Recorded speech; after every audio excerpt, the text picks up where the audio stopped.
So here we have with us Zofia Weaver. So she's a council member of the Society of Psychical Research in UK, the SPR in UK, and an associate editor of this journal of the society. So she will present the talk Context and Culture, the Mental Aspect of Physical Mediumship. So I'll hand her and let her present her slides. Hello everyone, and I apologize in advance for the fact that my slides are nothing like as exciting as anybody else's, but I hate technology and technology hates me, so I try to keep it to a minimum. So, culture and context and mental aspect of physical mediumship, well, it always had a mental aspect in the sense of having a meaning. The strange raps that were heard or produced by the Fox sisters in 1848 were immediately interpreted as messages from a murder victim. And this gave rise to a whole movement and a religion, a belief system based on establishing contact with the dead.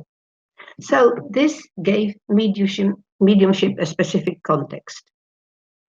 And it also led to the development of psychical research to investigate these phenomena. And that too had context and culture behind it. So today I would like to look at what happened to physical mediumship in different contexts. Obviously not throughout history, but in relation to specific points in time and specific points. And since I am Polish, one of my areas of research is how psychical research fits into the Polish background, especially as some of the most famous mediums, as we've heard, are in fact Polish. Now, in its early form, mediumship arrived in Poland as it did everywhere else in Europe when the craze of table turning swept Europe in the 1850s. Table turning was a sort of game, and people made tables move, usually light tables, ones that moved easily, sometimes made especially for that purpose. And sometimes those tables would run around rooms, interact with people, and behave as if they had a will of their own. And this is one of those spontaneous things where the mental aspect, the confidence, the mood, and the personalities gets coordinated and produces something extraordinary. And I do know it has happened in recent times as well.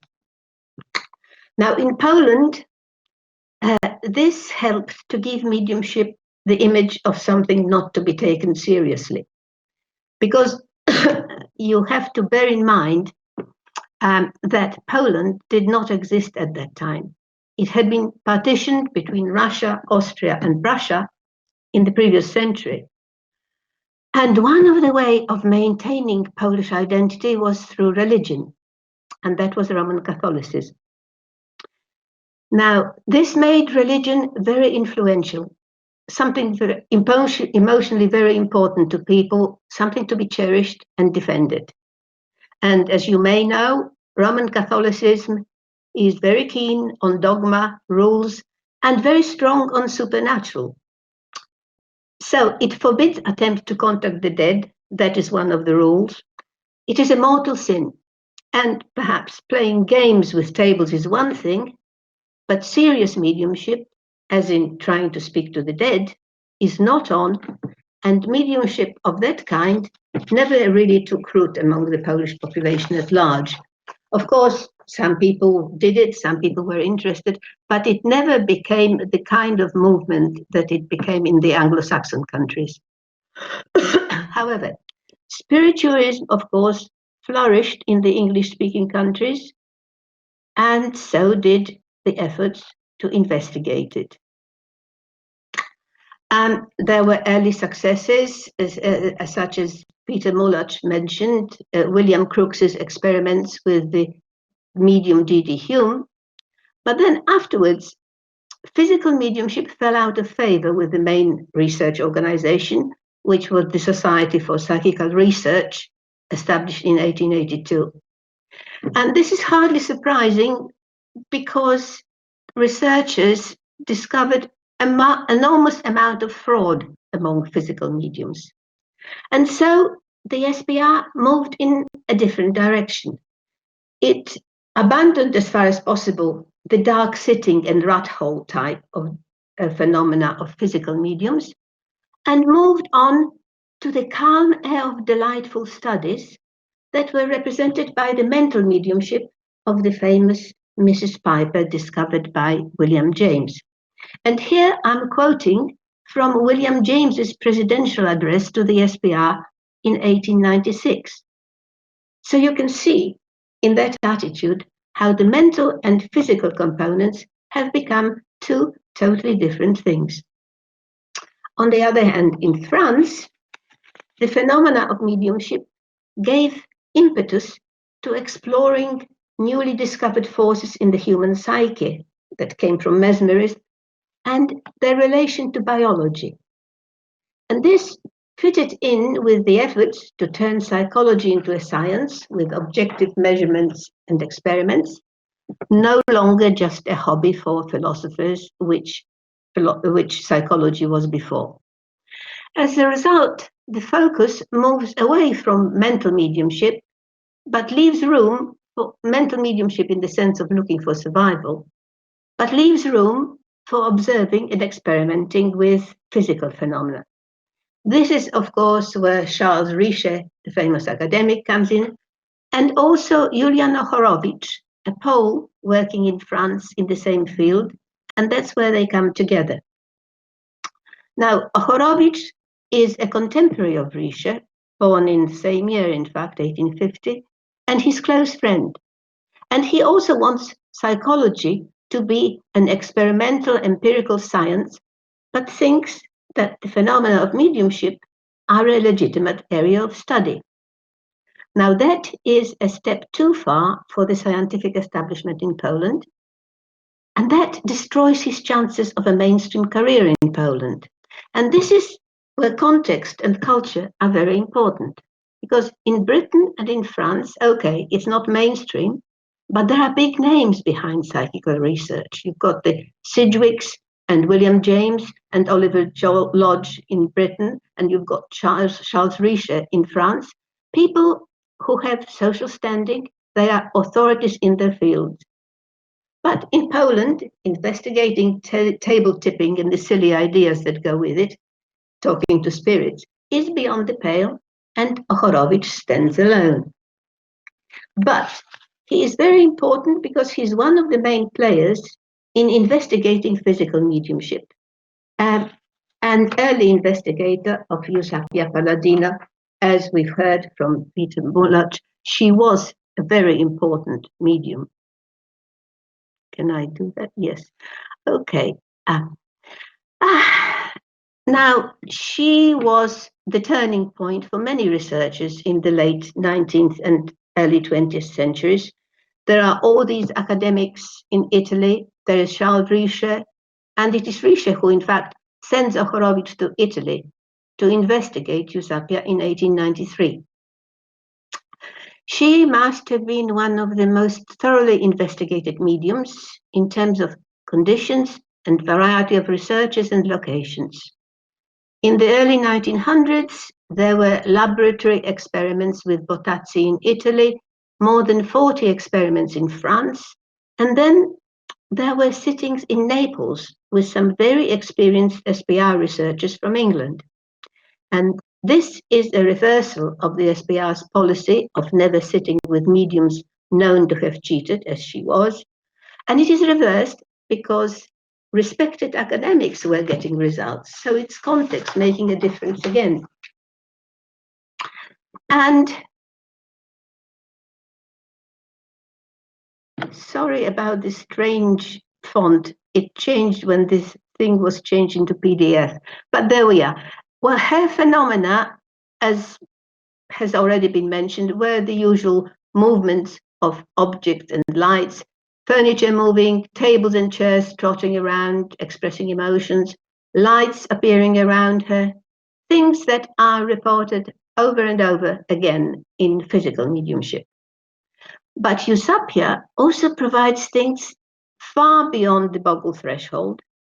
the hands and the phantoms that seem to be embryonic forms of what we later see fully developed in sittings with the Polish medium Franek Kluski, where the mental aspect is fairly obvious.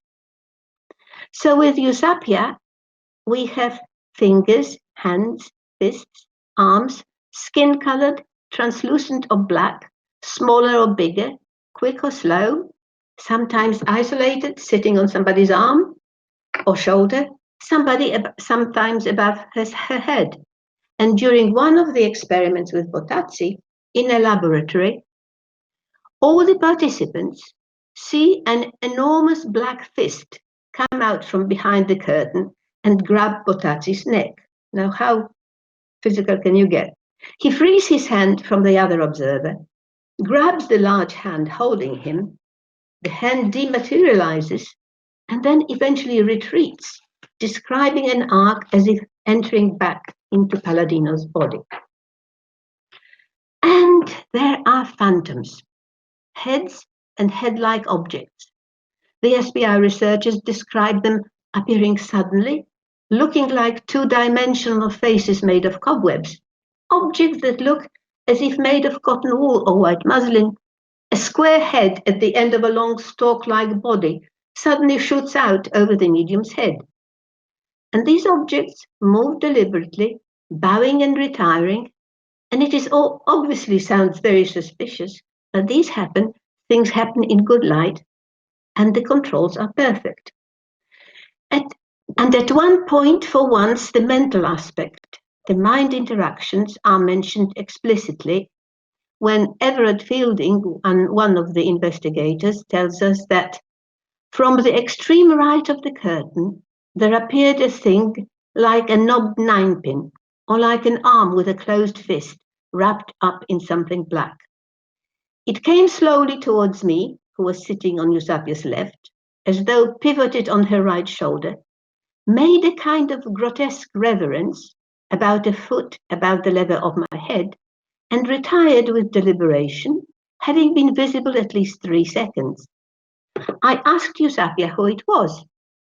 She said she did not know the name, but that it was a man, clean-shaved. So obviously she had some image in her mind. Fielding goes on, I complained that it didn't look in the least like a man, that its head was too small. It immediately reappeared, this time larger, but still an outrage on any kind of humanity. I am absolutely certain of the control of the hand held by me, and this is confirmed by the other sitters. And this conversation links to what happens at the Kluski seances, where the initial productions tend to look ridiculous, but with concerted, imaginative mental effort become increasingly lifelike. Now, Ochorowicz got to know Eusapia quite well in various situations, and he tells us that when the circle of participants is right, with, for instance, a Russian medium, John King, Eusapia's control, is also able to write Russian. And when they sit in Rome in a purely Polish circle, John King begins to understand Polish. It's as if their thoughts are reflected in Eusapia's mind. But of course, when Ochorowicz displays Eusapia's abilities in Warsaw in 1893-94, it is a public relations disaster. There is enormous hostility both to him and to Eusapia, from the popular press and from very hostile opinion shapers who dismissed mediumship research as unscientific waste of time, whether they ever attended a sitting or not. There is just no context for it. He spends alone again. And things don't get much better. In 1909, when Ochorowicz presents a paper on his discovery of mediumistic rays to the first Congress of Polish neurologists, psychiatrists, and psychologists. Now, this paper is based on his experiments with Stasia Tomczyk, a gifted young medium, who also gave public demonstrations in Warsaw and elsewhere. Unfortunately, her story and her phenomena are too complex to discuss here, and that is a pity, because they point to a very strong mental aspect of physical mediumship that seems to me to come from the experimenter, an experimenter effect writ large, because he keeps getting the processes and mechanisms that he is trying to discover. However, needless to say, it is again a public relations disaster, and he still stands alone with no big names to support him. So now we move on from 1909 to 1918. That was the year that Franek Kluski's mediumship was discovered and then made famous and was totally acceptable. There is enormous change in context and culture. Obviously, there was the First World War and its consequences, both for the world and for Poland. The empires of Russia, Prussia, and Austria that had partitioned Poland a century previously crumbled. And Poland is now an independent country again from 11th November 1918. And the symbol of that independence is Józef Piłsudski, still very much on posters and images in Poland. He is the legendary leader of the Polish legions, a volunteer army, also legendary, who brought Poland its freedom. So in Poland in 1918, there is euphoria in the air. A new country, new people, new ideas. The young legionnaires come into power. And as it happens, many of them were creative artists, painters, writers, musicians who just took part in the war to free their country. And Teofil Modrzejewski, who wasn't anything else before then, is very much at home with them because he has a successful career as a dramatist and a poet and a journalist. And there is also the latest in modern science called metapsychics. That is a great public relations feat, establishing the new, shining, new, rich International Metapsychic Institute in Paris in 1919 that Renos told us about. And there are some great names behind it, such as Riches, and Gustav Gelle, an enthusiastic and successful researcher, is in charge. And Piłsudski, that legendary leader, is very supportive of the new science, having had a number of psychic experiences himself. So the context and culture are very different, and there is strong influence of France with its scientific authority.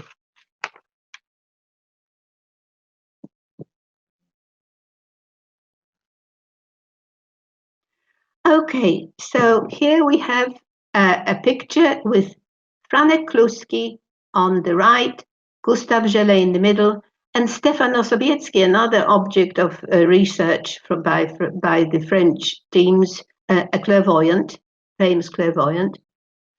And we have a wider culture that's accepting it.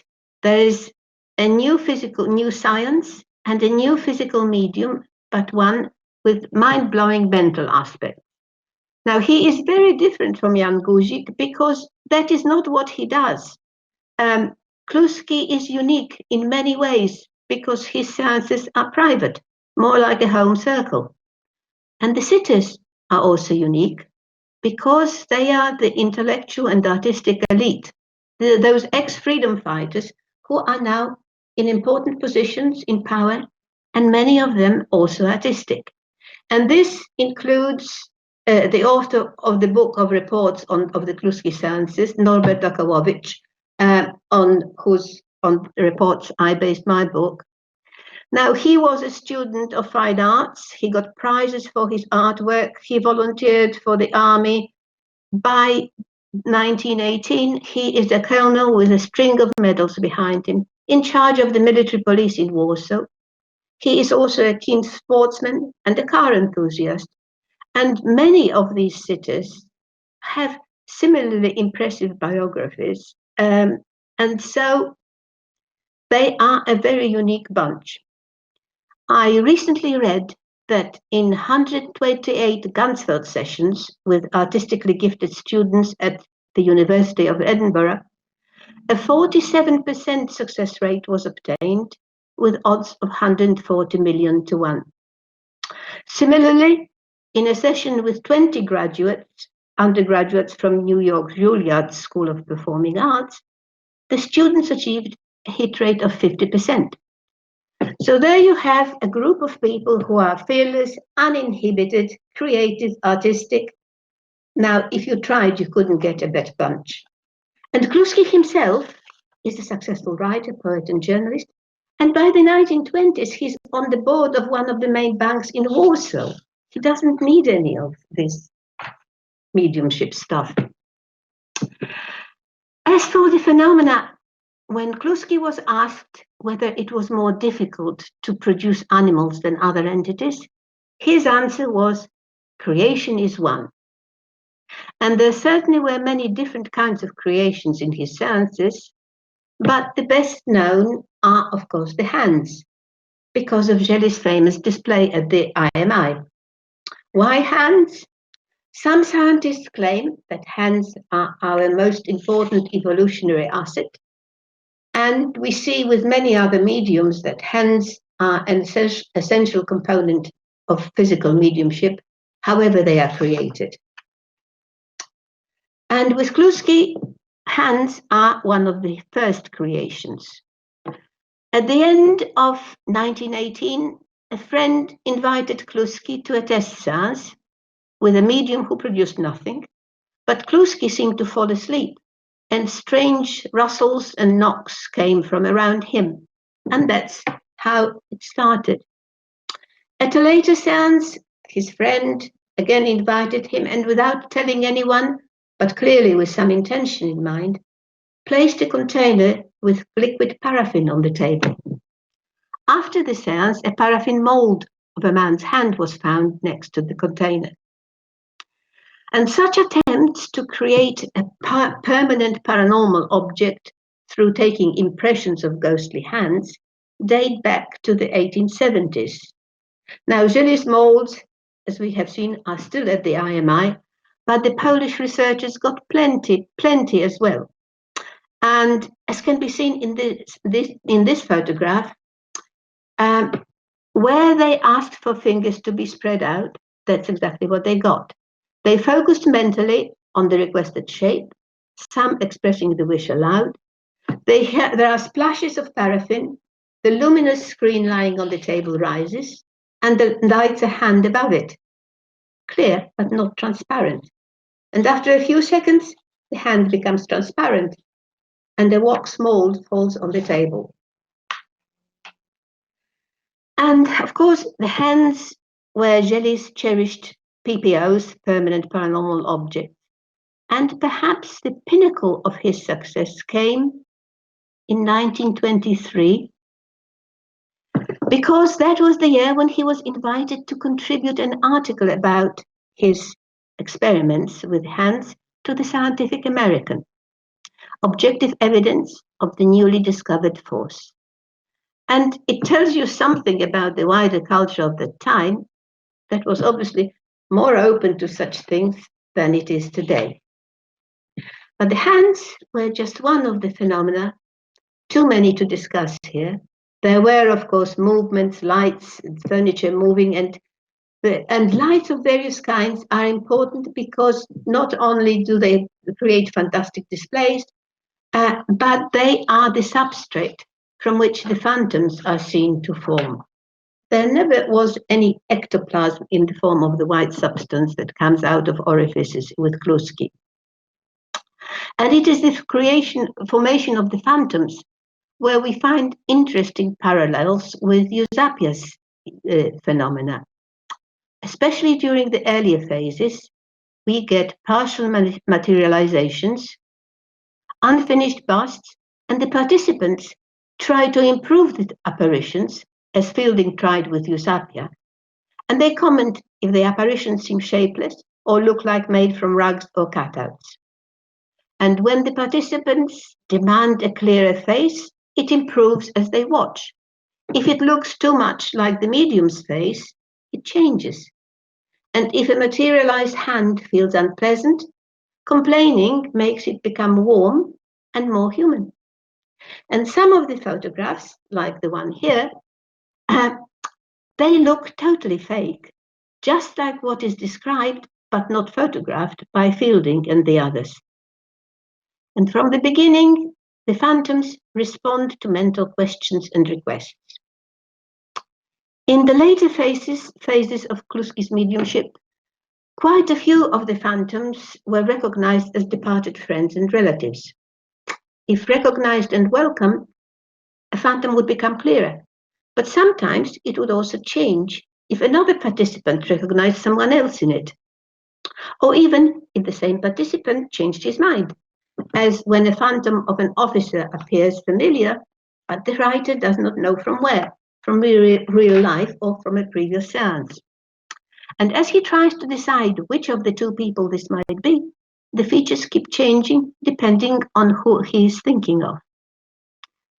And at this stage, Kluski is mostly unconscious throughout the seance. The phantoms are clearer, the lights provide magnificent displays, and in the final phase of his mediumship, from mid-1923 to 1925, we have truly magnificent phantoms, lighting with their own powerful lights, illuminating the whole room. They are very dignified, very solemn, and so impressive that the participants are in awe of them, which is not the case with other materializations. And here we have an artist's impression of self-illuminating exotic phantom. So, does any of it make sense? Not really, but there is another aspect of Kluski's mediumship that gets little mention, and that is automatic writing. Right. It started alongside the physical mediumship. Apparently, there were different handwritings and different languages, some totally unfamiliar to the medium. A variety of communicators came through, much like people popping in for a chat, and some of them were the very ones who attended the physical seances as phantoms. These communications were private, but Kluski was uneasy about them as well, and eventually gave them up. On the other hand, Shelley and Riche did not want any of this mental stuff, certainly not during the Paris sittings in 1920 to 21, because it caused the physical phenomena to diminish. And of course, physical phenomena are the objective evidence, proper science, not subjective. But we do have one report of spontaneous automatic writing by Kluski in Paris. At that time, he was there actually on business as well as sitting for the IMI with Shelley and his team. And one of the members of the team was Count Julius Potocki.